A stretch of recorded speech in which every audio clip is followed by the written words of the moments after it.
قصة إسلام خالد الوليد رضي الله تعالى عنه قال: فلما جاءني كتابه نشدت للخروج، وزادني رغبة في الإسلام، وسرني سؤال رسول الله صلى الله عليه وسلم عني، وهذا في نوم كأني في بلاد ضيقة مجدبة، فخرجت في بلاد خضراء واسعة، فقلت إن هذا لرؤيا. فلما قدمت المدينة قلت لأذكرنها لأبي بكر رضي الله عنه، فقال: مخرجك الذي هداك الله للإسلام، والضيق الذي كنت فيه من الشرك. قال: فلما اجمعت الخروج إلى رسول الله صلى الله عليه وسلم قلت: من أصاحب إلى رسول الله صلى الله عليه وسلم؟ فلقيت سفيان بن أمية فقلت: يا أبا وهب، أما ترى ما نحن فيه؟ إنما نحن كأضراس، وقد ظهر محمد صلى الله عليه وسلم على العرب والعجم، فلو قد قدمنا على محمد واتبعناه فإن شرف محمد لنا شرف. فأبى أشد الإباء، فقال: لم يبق غيري ما اتبعته أبدا. فافترقنا، وقلت: هذا رجل قتل أخوه وأبوه ببدر. فلقيت عكرمة بن أبي جهل وقلت له مثل ما قلت سفيان بن أمية، فقال لي مثل ما قال سفيان بن أمية. قلت: فاكتم علي. قال: لا أذكره. فخرجت إلى منزلي فعملت براحلتي، فخرجت بها إلى أن لقيت سفيان بن سلحة، فقلت: إن هذا لي صديق، فلو ذكرت له ما أرجو. ثم ذكرت من قتل من آبائه فكرهت أن أذكره. ثم قلت: وما علي وأنا راح من ساعتي، فذكرت له ما صار الأمر إليه، فقلت: إنما نحن بمنزلة ثعلب في جحر لو صب فيه ذنوب من ماء لخرج. وقلت له: نحن مما قتل صاحبي، فأسرع الإجابة. وقلت له: إني غدوت اليوم وأنا أريد أن أغدو، وهذه راحلتي بفج مناخة. قال: فاتعدت أنا وهو يأجج، إن سبقني أقام، وإن سبقته أقمت عليه. قال: فدلجنا سحرا فلم يطلع الفجر حتى التقينا يأجج، فغدونا حتى انتهينا إلى الهدى، فنجد عن العاص رضي الله عنه بها. قال: مرحبا بالقوم. فقلنا: وبك؟ فقال: إلى أين مصيركم؟ فقلنا: ما أخرجك؟ فقال: وما أخرجكم؟ قلنا: الدخول في الإسلام واتباع محمد صلى الله عليه وسلم. قال: وذاك الذي أقدمني. فاصطحبنا جميعا حتى دخلنا المدينة، فعنقنا بظهر الحذر ركابنا، فأخبر بنا رسول الله صلى الله عليه وسلم، فسر بنا، فلبست من صالح ثيابي، ثم عمدت إلى رسول الله صلى الله عليه وسلم، فلقيني أخي فقال: اسرع، فإن رسول الله صلى الله عليه وسلم قد أخبر بك، فسر بقدومك وهو ينتظركم. فأسرعنا المشي، فاطلعت عليه فما زال يتبسم إلي حتى وقفت عليه، فسلمت عليه بالنبوة، فرد علي السلام بوجه طلق، فقلت: إني أشهد أن لا إله إلا الله وأنك رسول الله. فقال: تعالى. ثم قال رسول الله صلى الله عليه وسلم: الحمد لله الذي هداك، قد كنت أرى لك عقلا، رجوت أن لا يسلمك إلا إلى خير. قلت: يا رسول الله، إني قد رأيت ما كنت أشهد منك المواطن عليك معاندا للحق، فادعو الله أن يغفرها لي. فقال رسول الله صلى الله عليه وسلم: الإسلام يكذب ما كان قبله. قلت: يا رسول الله، على ذلك؟ قال: اللهم اغفر لخالد بن الوليد كل ما أوضع فيه من صد عن سبيل الله. قال خالد: وتقدم عثمان وعمر رضي الله عنهما، فبايع رسول الله صلى الله عليه وسلم. قال: وكان قدومنا في سفر سنة 8. قال: والله ما كان رسول الله صلى الله عليه وسلم يعدل بأحد من أصحابه فيما حسبه، كذا في البداية، وأخذه أيضا ابن عساكر نحوه مطولا كما في كنز العمال.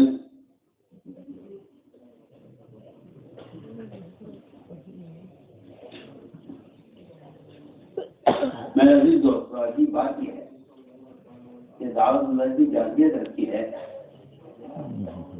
کہ آدمی اسلام قبول کرنے سے پہلے بھی اگر اس میں آ جائے کہ مجھے حق قبول کرنا ہے تو وہ سفر میں بھی دوسروں کو دعوت دیتا ہوا جائے.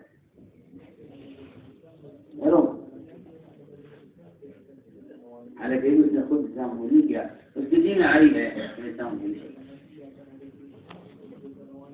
کیونکہ آپ جانتے ہیں کہ یہ سنت ہے کہ آپ سفر میں بھی دعوت دیا کرتے ہیں. آج کل تو بیچارے لوگ ایسے عقل ہو گئے ہیں اور ان کو سمجھ نہیں آتا کہ آخر پرورش کو نکالا جاتا ہے. یہ دین سیکھنے کے اسباب اور ذرائع اور موجود ہیں، اس کے علاوہ تو آپ کو کیوں اس طرح ہے کہ نکلو، کیا ضرورت ہے نکلنے. سمجھتا ہوں کہ یہ خیال کسی ایسے شخص کو آ سکتا ہے جو سیرت سے بالکل جاہل اور ناواقف، سیرت سے بالکل جاہل اور ناواقف ہو، اسے خیال آ سکتا ہے کہ نکلنے کی کیا ضرورت.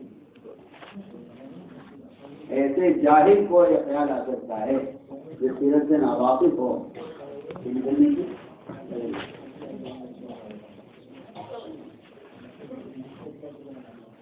جب لوگوں تک دین کے پہنچنے کے ذرائع موجود ہیں تو دین کی کیا ضرورت ہے. یہ خیال کسی ایسے جاہل بھی نہیں آ سکتا ہے اسی طرح سے.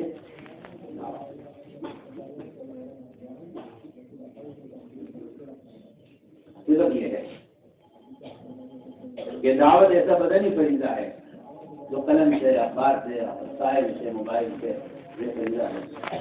یہ آپ کا خیال بالکل باطل ہے. آپ کا خیال یہ کہ ہاں ایسے بھی دعوت کا فریضہ ہو سکتا ہے. دعوت کے فریضے کو ادا کرنے کے لیے نہ پڑھا کرتے سوا میں دعوت، سوا میں دعوت ہے، خروج سوا میں دین ہے. یعنی دین کے بقا کا مدار خروج پر ہے. اگر ایسا نہ ہوتا تو میں سمجھتا ہوں کہ نفر میں تاخیر پر عذاب کی دھمکیاں خدا میں نہ ہو.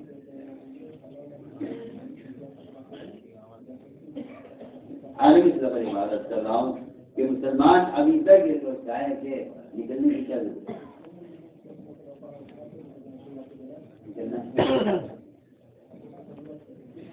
رہا دین سیکھنے یہ نکلنا دین تو ہم سیکھے ہوئے ہیں اور دین سیکھنے کے اور بھی ذرائع ہیں. کیا ضروری ہے کہ آدمی جماعت میں سیکھے دین سیکھے؟ کیا ضروری ہے کہ ہاں میں تو بہتر بات کر رہا ہوں. یہ خیالات لوگوں کے دماغوں میں ہیں کہ کیا ضروری ہے کہ سمجھنے کا کوئی نہیں سیکھا جائے.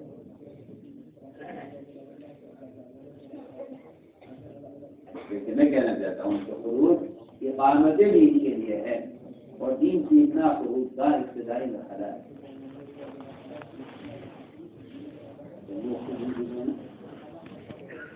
خروج کا ابتدائی مرحلہ ہے.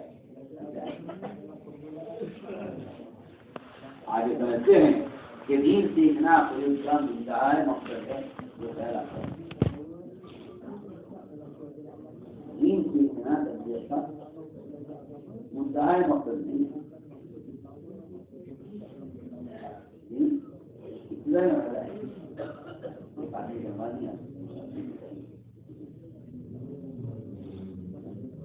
آپ یہ سمجھیں کہ اصل مقصد دین سیکھنا ہے. اگر آپ سمجھتے ہیں تبلیغ میں نکلنا دین سیکھنے کے لیے ہے تو اگر جاہل سیکھنا عالم نہ نکلے اور جاہل جیسا نکلے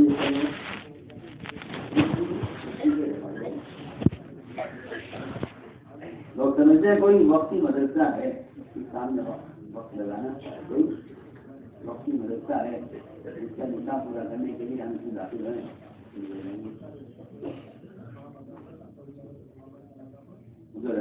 صلی اللہ علیہ وسلم آپ کی سنت ہے کہ آپ سفر میں بھی دعوت دیا کرتے ہیں. وہاں جا کر کام ہوگا، وہاں جا کر کام شروع ہوگا، وہاں جا کر کام شروع ہوگا. اور دعوت بھی ایسے نہیں کبھی بتاؤ کون سا راستہ سہولت کا ہے، کون سا راستہ معمول اور محفوظ ہے، کون سے راستے سے ہمیں جانا چاہیے. حالانکہ آپ کے قتل کا ماحول بنا ہوا ہے اور آپ کی گرفتاری کے لیے انعامات کا اعلان ہو رہا ہے. تھا کہ کوئی محفوظ چھپا ہوا ایسا راستہ ہو جس سے عام لوگ میں چلتے ہوں، ایسا راستہ بتاؤ. عام راستوں سے ہٹ کر کوئی خفیہ راستہ بتاؤ جہاں سے ہم چھپ کے نکل جائیں. اس کا مطلب نہیں دیا گیا، بلکہ یہ بتایا گیا کہ ایک راستہ یہ ہے، مگر اس راستے تو میں ہمیں کافیوں کے راستے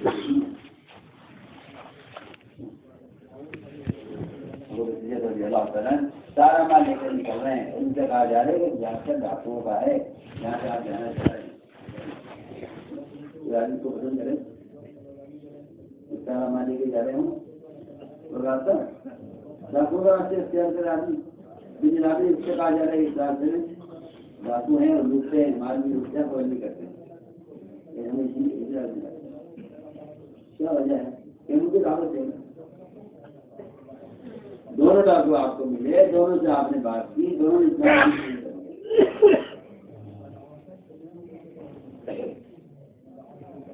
میں نے عرض کیا کہ آپ کے وسلم کی سنت تھی، یہی آپ کے صحابہ کی سنت. اس کا ایسا ماحول کہ ایک آدمی اگر اس کی دین میں آ گئی ہے کبھی کبھی اسلام قبول کروں تو یہ نہیں کہ وہ خاموشی کو چل دیتا. راستے میں ساتھیوں سے ملاقاتیں کرتا ہوا، دوستوں سے دعوت دیتا ہوا میں لے رہا ہوں. اللہ کے راستے میں آنے کے لیے اور بھائی یہ بھی سمجھیں کہ میرے بعد میرے بھائی کا خط آیا، اسے تو بڑا سمجھدار تھا، بڑا عقلمند تھا. میرے جیسے آدمی اسلام سے ناواقف رہے، یہ بات تو سمجھ نہیں آتی ہے. لیکن جب خط آیا تو پھر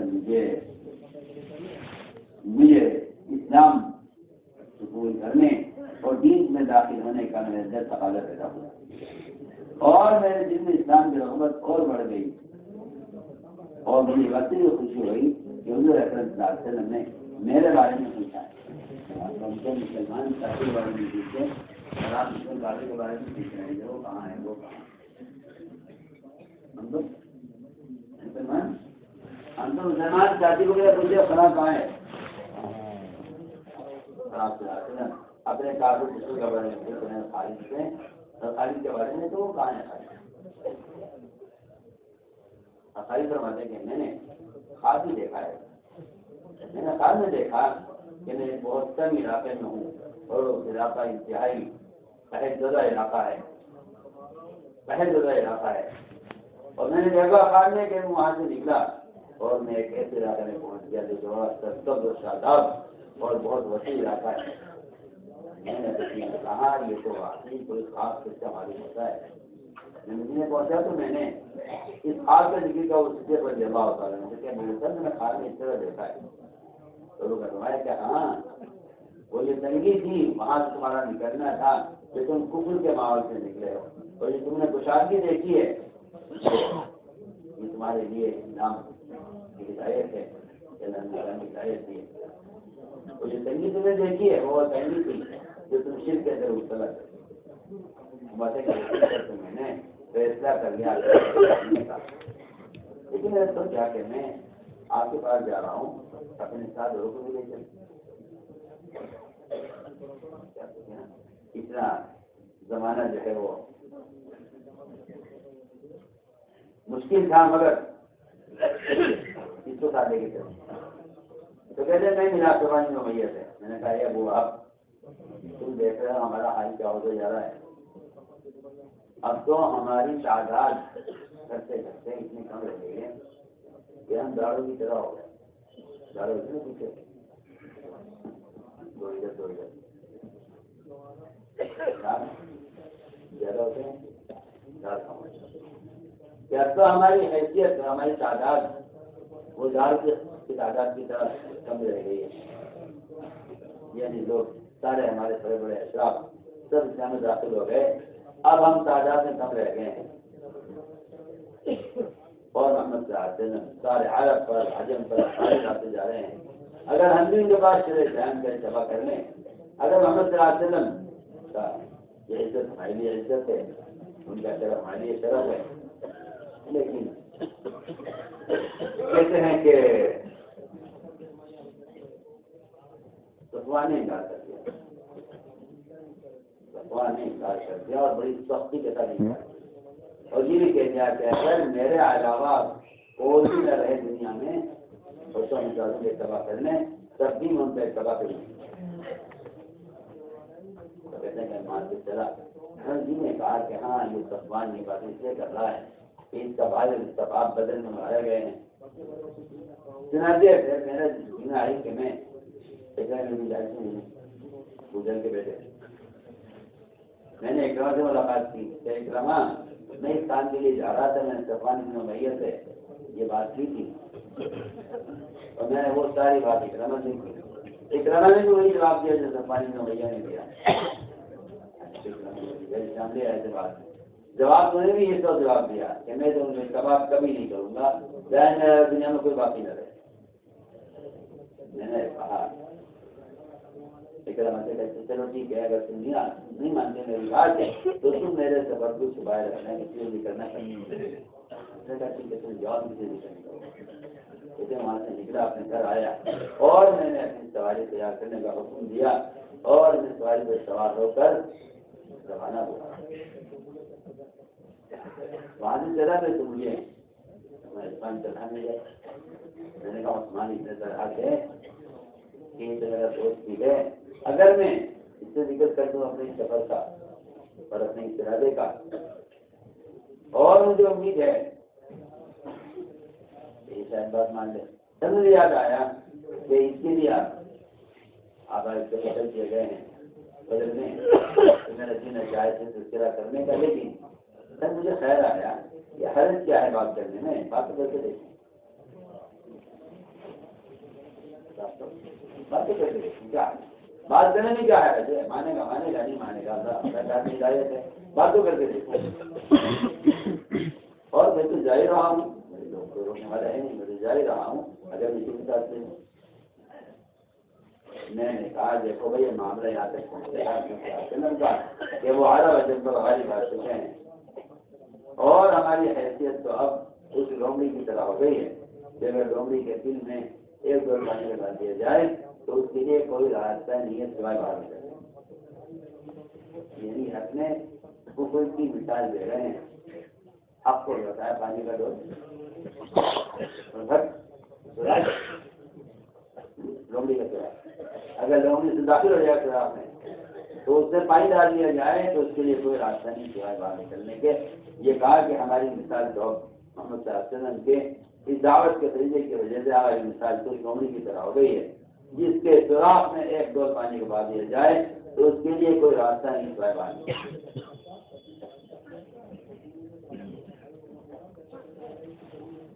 اور میں نے اس سے کہا ہے طرح سے کہا، میں نے وہی بات کی جو میں ساتھی سے کہی تھی، چنانچہ عثمان بن طلحہ نے میری بات فوراً قبول کر کہا بالکل میں فوراً لیا۔ تو میں نے کہا ٹھیک ہے، میں آج صبح میرا سفر کا ہے اور میرے پاس میری سواری مقام فجر پر تیار ہوگی، وہاں میں بھی سواری دکھاؤں گا، تمہارا انتظار کروں گا۔ چنانچہ ہم نے آپس میں طے کر لیا کہ مقام یاسین سے ہم دونوں ملیں گے، اگر تم پہلے آ گئے تو میں تمہارا انتظار کروں گا، اور اگر میں پہلے آ گیا، اگر تم پہلے آ گیا میں پہلے آ گیا تو میں تمہارا انتظار کروں گا، تم پہلے آ گئے تو میرا انتظار کروں گا۔ کہنے کے وہاں سے صبح سویرے اندھیرے ابھی صبح فجر نہیں ہوتی، ہم روانہ ہو گئے۔ یہاں سے کہ ہم مقام یاسین پر دونوں ملے اور وہاں سے ہم نے اپنا سفر شروع کیا، ہم مقام حجہ پر پہنچے تو وہاں ہمیں ذرا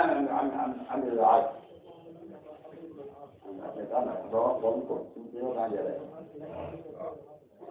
تم دونوں کہاں جا رہے تم دونوں کہاں جا رہے میں نے کہا بھائی آپ بتائیے، آپ نے ہم کیوں آئے، آپ بتائیے آپ کہاں جا رہے ہیں۔ میں نے کہا آپ بتائیے آپ کیوں نکلے ہیں۔ میں نے کہا بھائی آپ بتائیے آپ ٹھیک ہے، آپ کو بولتا ہے پتہ نہیں کون سے دشمن ہے کون دوست ہے، آپ بتائیے آپ کیوں نکلے ہیں۔ ہم نے کہا ہم دونوں تو اسلام میں داخل ہونے اور ہم سب کا اتباع کرنے کے لیے جا رہے ہیں۔ انہوں نے کہا ہاں میں بھی اس ارادے سے نکلا۔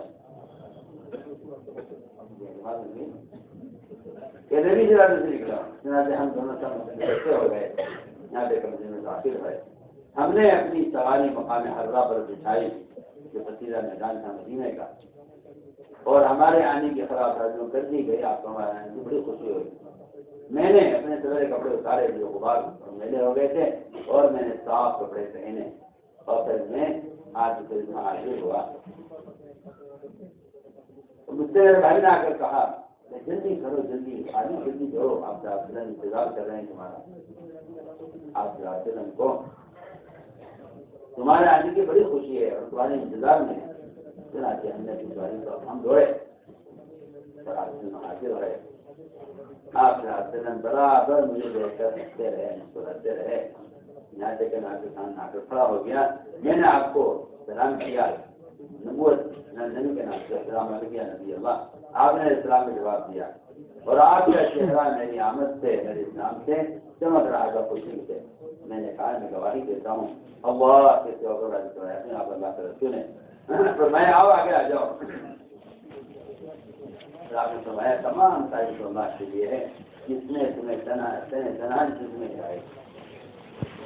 اور میں خیال کیا کرتا تھا کہ تمہارے جیسا عقل مند آدمی سے مجھے امید تھی کہ تمہیں تمہاری عقل اور تمہاری سمجھ اور تمہاری یہ فراست تمہیں اسلام کے حوالے خیر کے حوالے کرتے رہے گی۔ میں نے کیا رسول اللہ،